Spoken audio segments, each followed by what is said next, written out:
I'm waiting to hear why the law is unjust. That's the only substantive thing you said. Why is it unjust? What's unjust about it? Law is not inherently just or unjust. It's No, just I never said that. Why is this law unjust? You said it was unjust. You said that. So specifically to America's history, the way No, the immigration law, not. No, I'm explaining. I'm literally telling you, and it's not going to be some big preamble. It's going to take a second. The leftist perspective, for those of us who share this, essentially boils down to a philosophy of live and let live. We can't afford it. It'd be one thing if like we believed there was like scarcity and we were literally in danger. That's a different thing. But we're like, no, we have enough. You don't think the country's in debt right now? We're in debt, but we still have abundance. Oh, so then we do have an issue with spending money that we don't have, right? I mean, we just spent how much money on ICE? 190 billion over the next 5 years? So you agree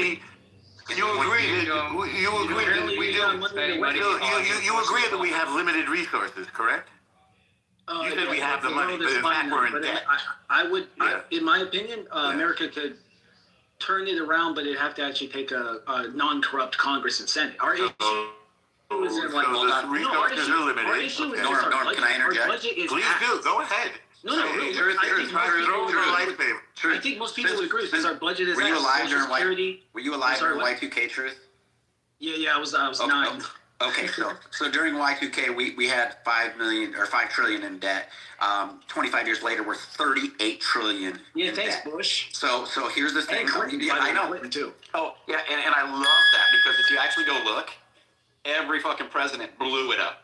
Everybody. So you can thank Obama and you can thank everybody else. The one time that it was balanced under Clinton. No, let me finish. The one time it was balanced under Clinton, that was Newt Gingrich's first time that they had control in 40 fucking years. And he came in and he balanced the budget. Was it really balanced? Fuck no. Let's be real. But every president has surged the spending, okay? But the point is this, and you can try to point blames and do the whataboutism. Thanks, Bush. Remember that whataboutism thing you hated earlier? No, that's legitimate. And this is why you get whataboutism. Hold on, we were talking about 30. Since 2000, Truth. I let you go on. We were talking. No, we had a surplus under Clinton. You're wrong. What are you saying? 25 years. Tell me what is $33 trillion better? What is $30? We had a surplus under Clinton. That's why it's relevant, Goofy. Hello. And who was responsible for that? The surplus. I'm The not. internet. I'm waiting to hear why the law is unjust. Nobody is telling. No, it wasn't. No. So honestly, you want my real opinion? He deregulated the financial sector. Okay. Got rid of the Glass-Steagall. We're in debt. He literally got rid of the Glass-Steagall Act. He left the 2008 crisis. Exactly. We don't. I don't think you guys know what you're talking about. So No, we do, Do you because guys you know were what the Hold on. Do you know what the Glass-Steagall Act even is? Yes. You know what happened in 2008? They went to banks, insurance, and brokers, Wait, what? Hold on. Do you understand that only happened because of the repeal of the Glass-Steagall Act and the associated financial regulation? Yeah, it could not have happened without fucking. No, we can look this up right now. We can look this up right now. I'm waiting to hear why the law is unjust. Glass-Steagall happened in 98. Hold on, real quick. He's throwing deflections down. No, but you know I'm correct. The topic is I'm literally you correct. disagree with the law. So If now Bill you want to Clinton break the didn't law. deregulate the financial sector, the crash You couldn't think breaking happen. the law is a liberal ideal? Be cerebral. You're saying breaking the law is a ideal is. No, it's not that breaking the law is liberal. It's that. By the way, just real fast. That's what you said. I don't think it's left or right. I think rather it's human to resist laws you find unjust. What's unjust about it? Well, I explained from the left, we view America as abundant. You might disagree, but that's fine. You know what's funny? It could be abundant, but it's not unlimited, and it's for Americans, not for anybody who runs across the border. I'm not mad at you for thinking that, but we believe. You don't have the stance to be angry at me. You haven't explained yourself. Wherever posturing. I'm saying I respect your position. Basically, so the law is unjust. He thinks that whoever is rich on the block, they deserve to be robbed. And because they're rich. You almost like say that again. You know what's funny is it's something Jesus might agree with, but maybe you guys don't. Say this again. Norm, chill out. Norm, chill. Can I ask? Maybe you guys don't. I want to ask Truth a question. Truth, you said as a leftist you believe in no borders, open borders, no borders. But then you call the land borders but secure borders. God, Truth, come on, man.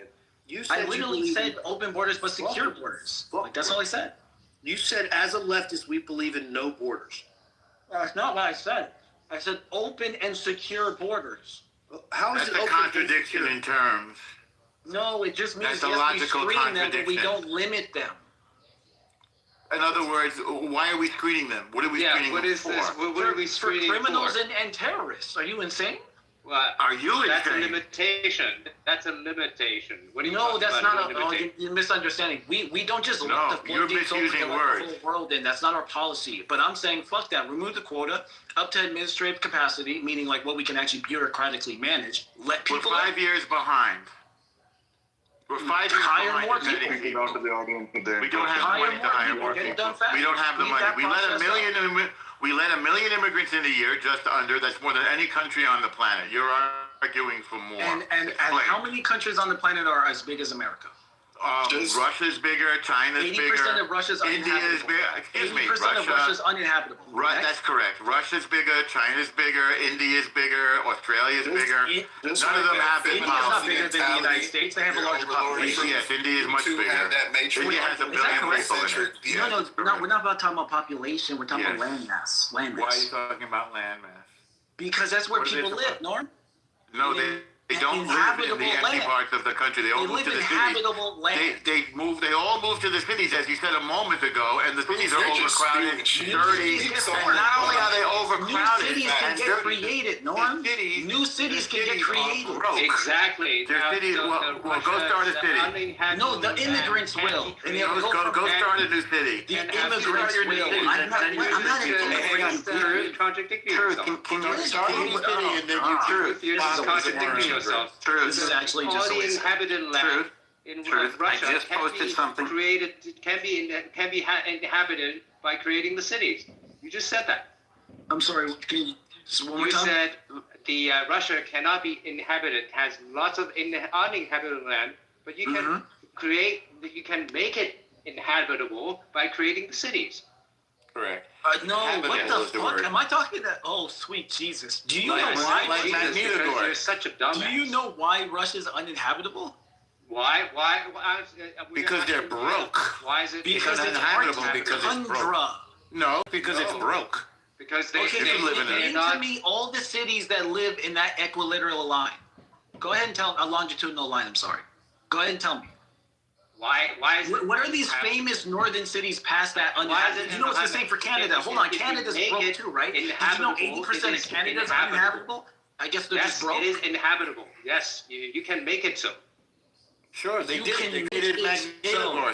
Siberia is inhabited. There are people living in Siberia. People live in Siberia. Siberia is one of the bro. I hate when people do this. There's people living in Death You should hate it because you're embarrassing yourself. You're actually talking to people who know more than you. You're talking to more experienced, more educated, more knowledgeable people. You think you just educated me on Siberia's existence? Siberia has people living in it. It keeps on educating you on a myriad. You think I didn't know a place that's named has people in it? That's what he's doing. Apparently, you think I didn't know a place that's named had people in it? Okay. Apparently, you didn't know. Okay, you said it was uninhabitable, and there are about one person per square mile in that uninhabitable range, which means it's habitable. The difference is it's a shitty environment, and I don't know. At some point, you guys just be areas are fucking left. You got it. This is why immigration law is unjust. If we democratically, you're being sassy. If we democratically create a law, explain to us why it's unjust. Shut up. Yes, sir. I need to try. God damn, shut up. Nobody. What the fuck? I'm tired, man. What? Shut the fuck up, Truth. Shut the fuck up. You're a fucking punk ass. That's not working. Telling your old man to shut the fuck up. That strategy is not working for you, Truth. You're dumbass. Imagine considering yourself an honest person. And this is how you construct conversation. Well, actually, bro. Maybe you should whine and complain about it. Uninhabitable right now. It will give you a number, but then you're gonna argue with that number. Man, fuck out of here. I'm sorry, your victim card has been declined. Do you have any other cards, sir? Disingenuous bet. First of all, sir, do you have any other cards? The victim got filed by like 6 people. Sir, you're all disingenuous. How do you intend to pay for your victim card? It's not like a good fake case. This is like you guys are competing with each other to see how much you can hurt you because you guys don't have good points. So you're like grasping at straws. Why do you say the immigration law is unjust? Some of the best fucking territory in the world. You go, well, they could live in the tundra. They could make it work. We have a. Why do you disagree? But don't make a dumbass. We have 1 million immigrants per year legally. Don't make a fucking retarded ass argument. We have 1 million. We have more immigrants than any other country in human history. How the fuck is a Christian talking like this? By the way, what the fuck? Wow, now you're gonna play the religion card. Are you running out of cards? They can just deal with the tundra. You're not a fucking Christian. Shut the fuck up. You want Actually, they do deal with the tundra. You want someone to live in Siberia, so you They do live in Siberia. They do live in Siberia, dumbass. Politics. For fuck's sake, You should visit Magnitogorsk. Do you know the history of Siberia? Why people live there? Fucking college kids don't know they live in Siberia. I think he dropped out of college. Stupid. He definitely didn't take You are Russian a history. dumb motherfucker. Oh my God. Would you like to read some Russian history? This You is learn what a lot happens about why when people live in get these egos Siberia. they don't deserve. This is country hick shit. You are a descendant of a serf, you idiot. Country hick shit. You're looking down on them. You're not better than Why them. is the law unjust, Truth? What the fuck are you even saying? I'm saying to you that How are your you point better than is a subvert- unsubstantiated. You don't like the illegal. You don't like the immigration law, but you haven't said why. I already told you. Because No, you we didn't. think it's inhumane.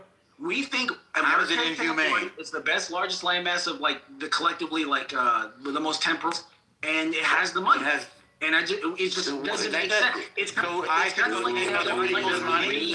as a concept. So can I go wherever somebody has? Can I go anywhere I want to? We don't like greed. Can I move to Switzerland? Switzerland has a nice snowy environment. Can I just move there? Listen, we know how you fucking just keep counting your shekels. All of you.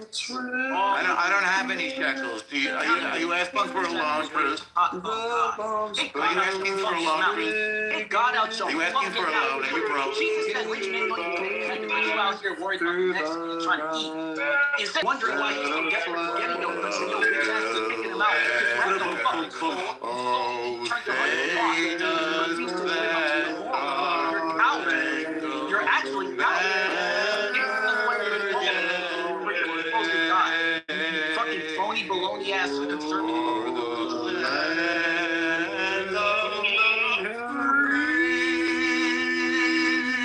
Bring it home. Bring it home. And the home of the Crumbling City. And the home of the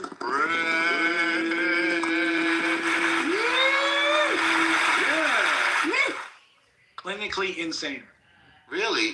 The Star Spangled Banner is Too much insane Pepsi. now? Too much Pepsi. Too much Really? McDonald's. How about two little points, Truth? Truth, sing us the black national Okay, anthem. Too little Sing us the intelligence. black one. You got it. Of course we Norm, where's that link again? To the DHS? Truth in the link below. In the Truth, chat. can you really not find the DHS website? Do I need to take your hand? You sent me a YouTube link? What is this? No, I didn't send you. I YouTube did. link. I sent you the DHS. Hold on, Norm. No, you didn't If send you me watch anything, the though. I already YouTube just- link, Yeah, I did. if you No, watch you the did it. YouTube Okay, so then link, do it again. if you watch would I the do it YouTube again? link, I bet money if you watch You ignored it the first time. Yeah, You okay. do one thing, use it. You just keep fucking It's lying. the fucking World Crazy. Bank, dumb fuck on immigration explaining it. So just shut the fuck up and listen. Watch it. It's Who the World fuck you Bank calling data. dumb fuck? I Shut the insulted fuck you up. once. You've been fucking running your fucking punk ass mouth fucking for the last. I know that's all right, bro. That's That's crazy. crazy. Shut the fuck up. I would have the fucking brain of yours. Don't lower yourself to So his Andrew level. gets on a new page and all of a sudden he ganks it. That's crazy. Now, here's what's gonna happen. Nah, fuck you, nigga. Nah, fuck you, bitch. Ow. I'll put my fucking foot in the back of your fucking head. If you want to do it legally, I'll get in the fucking octagon. I'll fucking end you. Shut the fuck Oh up. God, Stop that's being disrespectful, real little punk ass You bitch. must be an atheist. So now, if you want evidence, you watch this thing and it's from the World Don't talk Bank. to me as Using you call me World a Bank bitch. Shut data. the fuck- Can't don't shut talk the to me. fuck No, up because he don't has talk no to me. motherfucking brain. I'm not He talking can't to you, bro. fucking- You already you insulted me can't in a crazy fucking way. listen No to one on fucking stage is talking to anything you like this. because his fucking brain I'm is not fucking talking work. to you, dog. This is why he can't Move fucking around. listen. Okay, you talk to This me. is why You're not he's a talking to me. fucking idiot. This is why he's Cool. misinformed. You can This keep is calling why me. he's a dumbass. Is everything why he's a punk. You can talk to This me. is why I'm not he's a talking little to you. bitch. Mark? Is everything? Mark, can't I'm the shut one. his I'm the one fucking pissing his pants. I'm He not. can't just shut check his in. fucking You're mouth. literally crying like He a fat can't guy. shut I'm his a little fucking bitch. mouth. Okay, brother. All right, let's try not to do the slurs, guys, or I the all agree with in that. stuff. That's not Andrew. Andrew, I was about to hate you. Before you curse. I don't know who's doing the slurs, but no slurs and no all end use stuff. Andrew, we're trying to have a polite, civilized Wait, I stand and talk at the same time. I apologize, Mike. I apologize. Oh my God, he sounds like you. I'm glad that's not you. Oh, thank God. What's up, Drew? I thought I was getting trolled, bro. I thought fucking Ashley Cookie. You're good, brother. You're good. Troll ass bitch. No. You can't stop running your mouth. You're So good. here's the facts. Why Andrew, does he sound so much like you? What the Andrew, this is the thing. I put in the link below. He always wants facts. He does sound like me, actually. This is using World Bank data. World Bank data on immigration. It breaks it down into what the U.S. does and what it does for global poverty. We take in 1 million. Each gumball stands for 1 million. This is using their data. And you look at what it does. You can see what they explain. And using World Bank data, what it would do to the U.S. economy using World Bank data. Watch it. It's a little video that's just using gumballs so the simple mind can understand the reality of what people think. Because, see, we got to look at it. And this is a socialist that said this. Nothing has ever been produced in a socialist country. It's a conservatism that rise up, a capitalism. They produce, and then it starts to feel good. And what happens? They start to push social values. And then they start to undermine the way of life that it is. Now, if you just watch the data that he produces using World Bank data, you'll see why that happens and why you need to have regulations on who can come in and why that is. This isn't no left or right. It's using data and numbers. So that's all I wanted to say. So you wanted all this information before, just go sit down and watch this little video. And then I want to hear you defend that we can just have open borders, but secure borders. Because, we know that terrorists came across because even under Biden, they admitted that. But it's okay because nobody would come here with harm in their minds. Come on, man. I didn't say that. Come on. I said open, but come on. Don't straw me. And that's the funny part. Open but secure. It doesn't make sense. It's not right now. So open but secure. Isn't that the goal? Don't we just disagree what it's supposed to be? Like, what the fuck? Hey, Truth, do you leave your front door open but secure? Comparing my house to the country is just not even worth my time. No, it's a valid. That's just an insane fucking thing. What does open and secure mean? Oh, so it basically means we have tight border security. I think it's still not tight enough. It is a valid comparison. Yeah, we can meet in the middle here. It's not secure enough. It's not secure enough.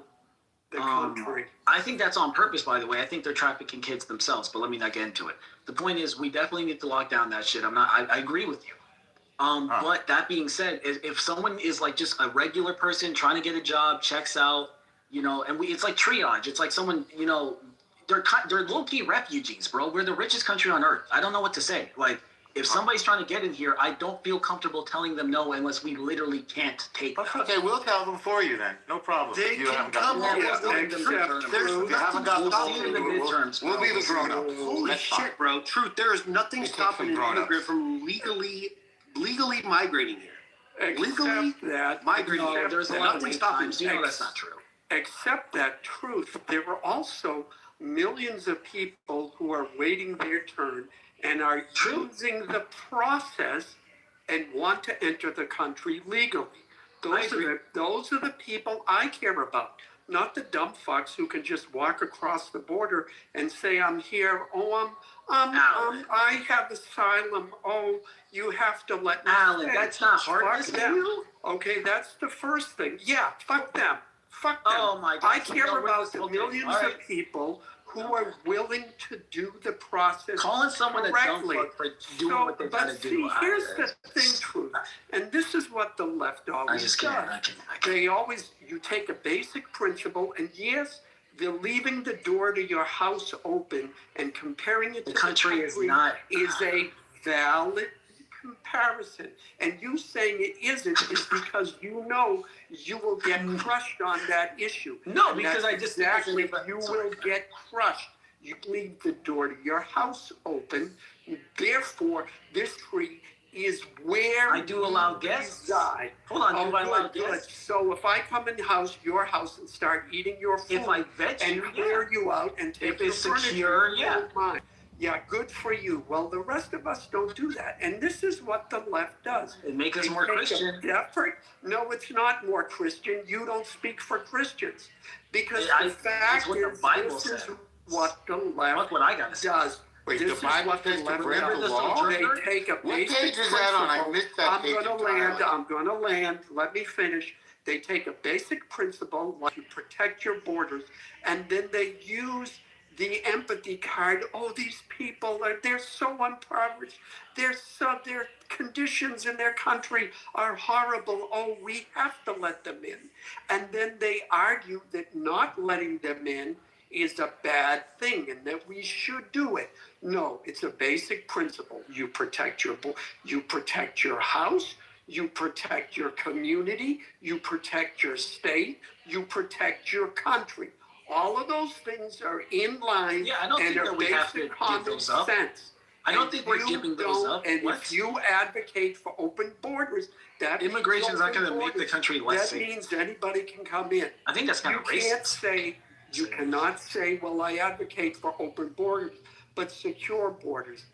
The two don't coincide. Yeah, that's actually just not true. Obviously, that's actually true. That's a contradiction. It's actually true. My fucking because it's a logical fallacy. It's not a logical fallacy. It's a logical fallacy. Explain that. I can't be open and secure. You got to pay for it. Hold on. I can't wait for Norm because it's 5 people are replying, but I can't wait for Norm to explain how that's a logical fallacy.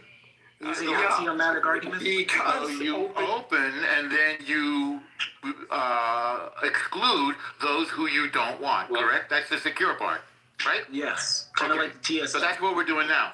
Yeah, so the secure part is how's that if you're not legal. The secure part is if you're not legal, you don't come in. Yeah, that's the secure part. Here's a quick question. Do you so it's open, but it's secure. Do we have people? Yo, why are you guys filibustering? You just spoke. How's it open? I'm not replying to 3 people. We're excluding the Let me reply people who enter illegally and who are People who don't follow the law are criminals. We Okay, don't guys, want now the criminals. you're just dogpiling and you're adding to it. Come on, I got enough to reply to. No, you earned a little bit of dogpiling because you filibuster. Straight. That's too bad, isn't it? Victim card declined. So you got your butt feelings hurt because you put card a shitty declined. link up and I called you out. Victim card He's over here declined. butt hurt. Yo, no, Victim card. I'm sorry, sir. Do you have any other cards besides the victim card? Alan, you've identified with your cheerleaders to the side, right? Just to address what you said, right? It's as simple as this. Are you able to get on the airplane? Yes. Does the TSA check you? Yes. So it's almost like it's secure but open for business. This is too stupid. I'm not doing it.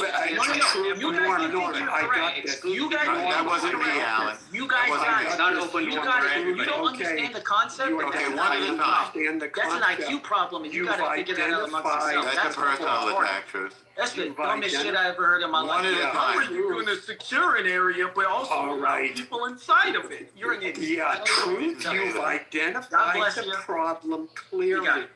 Okay, Truth is very low level. Identified Very low level. Don't interrupt. Okay, Norm. Go ahead. The elevator doesn't go all the way up. Very low level. You don't know how to use the website. Norm. You don't know how to use that. Norm, I can't. You are literally a soft business. Go for it, Alan. Go for it. Alan, go for it. Stop interrupting. You've identified the problem clearly. You want secure borders, and if they're criminals and rapists, et cetera, then you would exclude those. Well, under the Trump administration, we're in the secure borders part of your secure but open borders includes people who don't apply for the process legally and who just walk across the border or fly in or overstay their welcome. When they do that, they are criminals. We kick them out. Now, I understand under Biden, he let 20 million people in and said, if you walk across the border, you can stay. Trump is saying no. He's moved that line from what is secure or not secure and what is criminal to not criminal to a different place that maybe you don't like, but the rest of the country and the rest of the world, since immigration has been either number one or number two, the number one or number two issue, according to Pew Research, since 2016. And it's a huge issue in Europe. People are concerned about it. So, yeah, what? Yeah, but ICE is going over. But Alan, this is easy No, to it isn't. debunk. They have a 60. Alan, They have a it's easy to 62% debunk. Trump's disapproval not rating, bro. Over 50. They have a lawsuits. 62% disapproval rating, bro. Yeah, well, except that when you That's look pretty at the bad. stats, like 70% agree with Trump's policies with immigration. I think, there's legitimacy. They may not America started like caring about the immigration way in the early ICE is 2000s. doing it, I don't disagree. like the results. But what did he say? Sure Bad like hombres, the Alan. results. He said bad hombres, surrounding people up at church and work, bro. Yeah. No, Americans are not happy. I don't even argue that. No, it's almost disconnected from reality. Too bad Being for in them. church doesn't make you not a criminal. Yeah. They're not. You do realize most churches. Americans are You really got it, unhappy with the 2 people. I think it's a 2 or 3. Is it more than 2 that ISIS killed already? Yeah, and you know how many died under I Obama? blame Like, the governor of Minnesota and Obama, bro. Maryland. This is 2026, Yeah, you Alan. know what? People have died because of ICE under every single president. So if it's only 2 under Trump, that means at the end of his 4 years, it'll be 8. Or let's give him another 2, so it'll be 16. It's February. He'll be doing much better than Obama did, that's for sure. It's February. Okay. What's your point about it being it's- February? and What does we've that have already to do with gone through anything? 1 year. ICE didn't get the package and the ramp up until And the other thing mid-November. is the fact that the Trump administration has been sued 50 or 60 times for a whole host of things. And they've all worked their ways through the court. What Trump is doing now, everything is constitutional and it's legal, with 1 or 2 exceptions, like we had the Supreme Court ruling about the tariffs. Okay, well, you know, Good. 1 out of God. 60. Okay, that just proves, number one, that the branches of government are independent. You can never screen that the Supreme Court is bought off or it's doing Trump's bidding. Because of one The decision? Yeah, no, it's got a couple of decisions, but still I'll meet you just there, I'll meet the you there. same. It's Yeah. still not kissing Trump's ass. It's That's doing true. I can give what you it that. I can agree. believes is constitutional, and everything that ICE is doing is constitutional. And it is, yeah, it is, and it's not criminal. When they're asking for papers, that's 60 violating lawsuits, 4th Truth. Amendment. 50 to 60 lawsuits brought by the Democrats. They're holding Trump to the fire. It's working its way through. They've worked their ways through the court. It's done. You cannot claim it's legal, and all of the illegal, Trump illegal, administration illegalized. It's all bullshit. It's constitutional. It's not anything new. The only difference is the left is pissed off because they're not in power. That's all it is. There's some element of truth to that. Look, I don't disagree with everything you said, but I don't agree with the characterization. I think that yes, we can talk about what happened under other presidents, but actually Obama was getting hella flack from the left. You have to remember, the left it has a significant percentage of, I would argue more than half, that are like pro Bernie types. Okay, like so this is a party that rejected Hillary Clinton twice. And we keep getting characterized, and it's really annoying because it's like that's not real. Well, I was on the left, Truth, during Obama. I'm sorry? So I know exactly what you're talking about. What happened was Obama, you're right, he got a lot of shit because the left felt, and the progressives especially, felt like, oh my God, we've got a black president. We're going to get all these progressive policies put in. And guess what? Obama didn't do it. Now, I know people on the right feel like Obama was the coming of the Antichrist, but from the left, he didn't do enough according to them. And then when they didn't nominate Bernie, you're right, they were really pissed. And so when Trump was elected, the progressives said, you know what? You either give us all of our policies or we're going to withdraw our support and Trump will win again. And so the left made the deal with the progressives. And no, they didn't get Bernie again, but they got Biden. And Biden did everything they wanted. So, yeah, you're right. Until he fell asleep. Until Biden fell asleep. Yeah, this is true.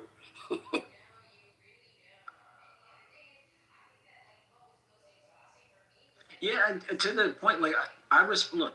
I think most reasonable, moderate people on the left, we respectfully disagree with people on the right who are a little more gung ho about um, maintaining, certain populations. But I think everyone, even Middle America, it was getting pretty crazy.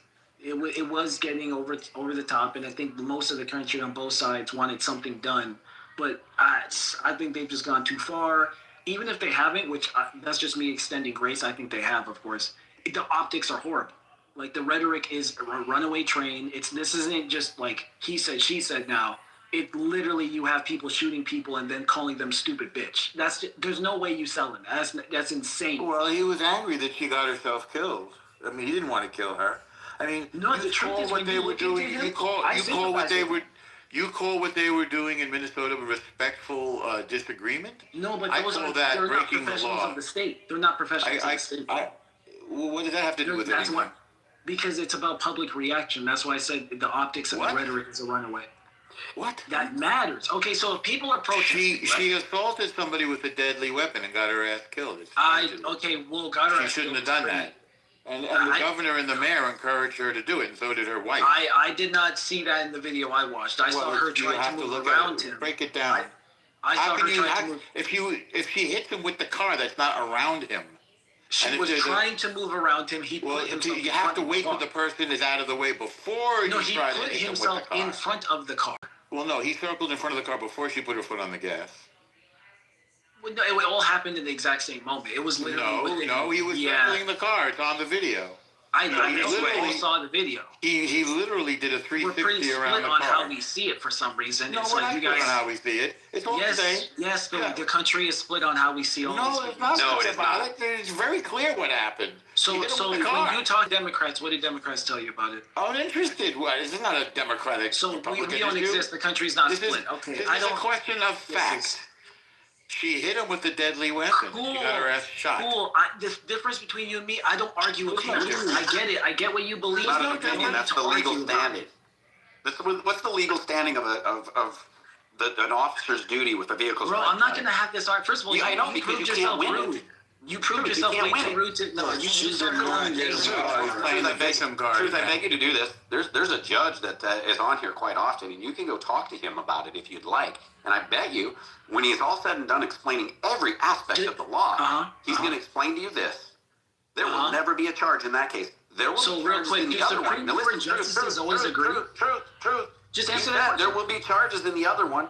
Not necessarily against the man who first pulled the trigger. It'll be for the man that was hitting the guy in the face with the bear. Cool. I got you. Do Supreme Court justices always agree? No, right? So what is you telling me you found a judge who has an opinion do for me? The fact that I would say it's an attempt to educate you. You think I can't find a judge who disagrees? Is that what you're betting money on? It's an attempt to educate you, but you're proving very resistant to learning. Do you think I can't find Cash Money, a leftist judge who has an opinion that's state? What do you think is an appropriate action? He's a gay man. A verbal reaction to get. You're thinking is far right, and he's a gay man. If you're talking about Brent, he's not a judge. Yeah, what do you think is the appropriate reaction to getting someone? Why you think you know who or what Brent is? I think if someone is trying to escape you and they're clearly not a lethal threat to yourself or anyone else, you don't put yourself in front of them and draw your gun. That's not. I think you probably just let them. I think you probably let them get away, get their license plate, maybe pull them over at their fucking house a couple hours later. While they're hitting you with the car, he put himself in front of the car. He was doing a 360 around the car. Yeah, you're allowed to do that. That doesn't mean you can hit him with the car. No, if you let them get away, if you let them get away, they can hit other people, including innocent pedestrians. So the let them get away is not a valid excuse. It never has been. Truth, would you put your money where your mouth is on that case? Girlfriend that you already have. I don't want to be. I deserve to be a mile away. Empty the clip. I deserve to be able to walk down the street and not have to worry about some crazed protester driving me and my 3-year-old child as I'm walking down the street over because some cop just let them get away. Really, bro? She would, The only people getting ran over are leftists. I'm pulling Republicans run over leftist protesters for fun. Yeah, and you it's know funny this. how when the left... No, but that's actually true. Yeah, well, actually, see, what happened, Truth, is if you watch the video, when she backs up, it points... At first, he was on the right side of her car, but when she backs up to go, that pointed the car right at him. That was No, that's not what I saw at all. Yeah, Shit. well, you got to. There's multiple angles of it. If you guys are bored enough, we can watch the video right now. You can see it on his cell phone video. She literally hit him with the car. And then she hits him. You hit a police here. Yo, PTR. Yo, shut the fuck up, Alan. PTR, look at my PTR right now. Let me you can see the smoke of the first gunshot. Look at the guy's legs. Look at his feet. Look at the tires of the car. Yeah. Tell me how the fuck he got hit with a car. Yeah. Tell me how the fuck. You can see it. Thank you. Show me. He goes, Look at my PTR right now. I pointed this shit out. You see the gun smoke of the first shot. You hear the car hit him. Yeah. No, you can't. Show me.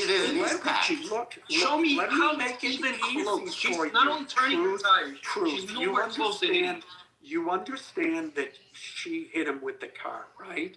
You don't. No, look, click on my PTR, you fucking Yeah. idiot. Click on my PTR. What Look is at your the PTR? because So I you're do not this in admitting slow she motion. hit him. You can do this. I did this in slow motion. Yeah. Look you're at not the car admitting tires. she hit him with Look the at car. his legs. Look at his Okay, now you're being willfully ignorant. Yeah. Oh you my. know, yeah, you are, because you How? know she hit him. Because No, she you're didn't. pointing No, to she a didn't. In video none of the videos where did it's she hit not him. clear Everybody she knows he hit went to the him, hospital where for bruised everybody ribs. Yeah, he went to the can hospital. verify. But the fact was is, let me ridiculous. make it easy for you. Those If says a you hit a lunatic liberal. cop with your car, 90 You're so stupid. you will be You're the shot Show stupid me one. by how the this cop. is even close. That Do is you know how to click a reality. profile, man? Do you know how to fucking click a profile? Do you know how to read hit the a fucking cop law, with the young car, punk? I want you to respond. I want you I don't to think he knows do how to watch Show the me. video. Show me. Show me. only watch this video. fucking They're case. just gonna How it's gaslight you. even They're just gonna close. gaslight you, bro. No, He had I have already to- shot I'm the not gun. going Go look up to the law. indulge He had already shot the gun. That's why I you am close not to getting going hit. to Because it's like they're never gonna indulge agree, bro. your They're never gonna agree. ignorance.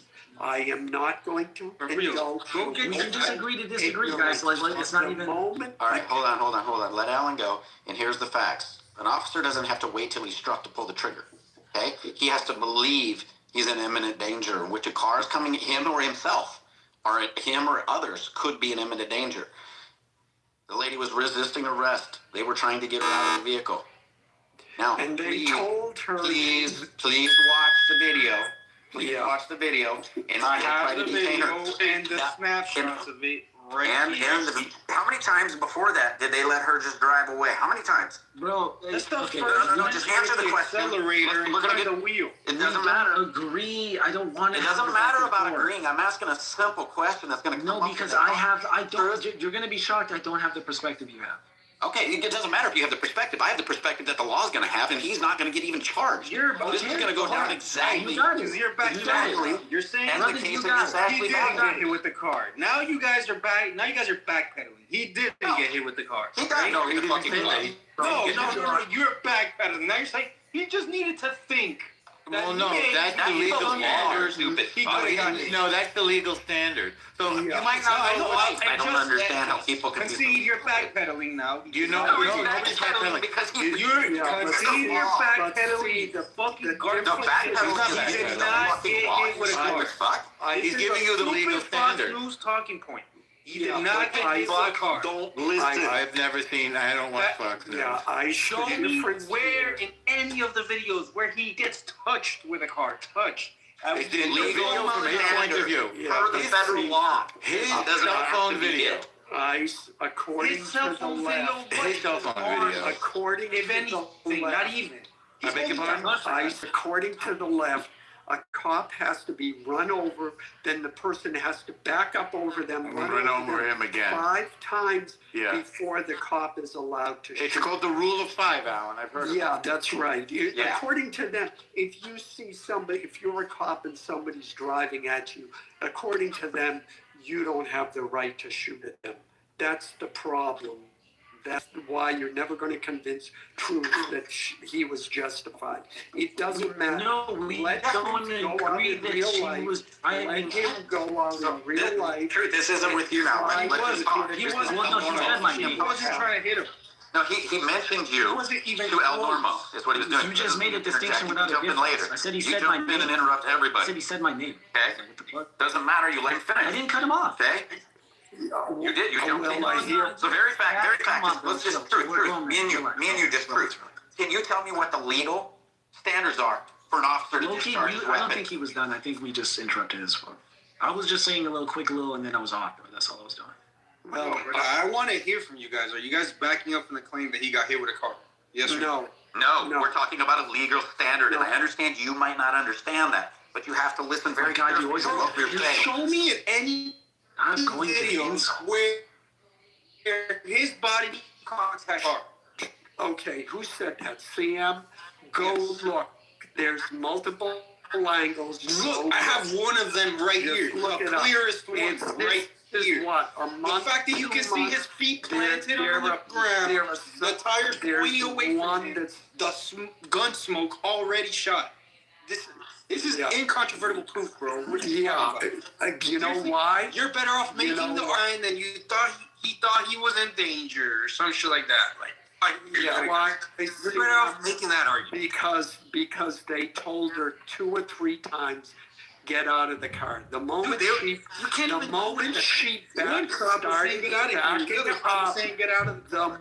she started backing up, he pulled out his gun because that's the defense against a moving suspect in a car. You're preparing yourself in case she lunges for you. And guess what? She lunged for him.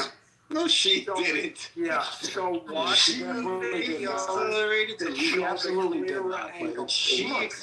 to drive away, bro. You don't get to drive away. And you don't get to drive away. And he does get to shoot her. He doesn't. Yes, he does. If an officer tells they're gonna pretend they can't see the picture. No, I can tell this older guy. You guys on the left. Show me the video where he gets hit with a car. Make it clear. Alan. Stop fucking talking like a fucking old slow retard. Just show me the video where he gets hit with a car. CM, I am Just show me the video where he gets hit with a car.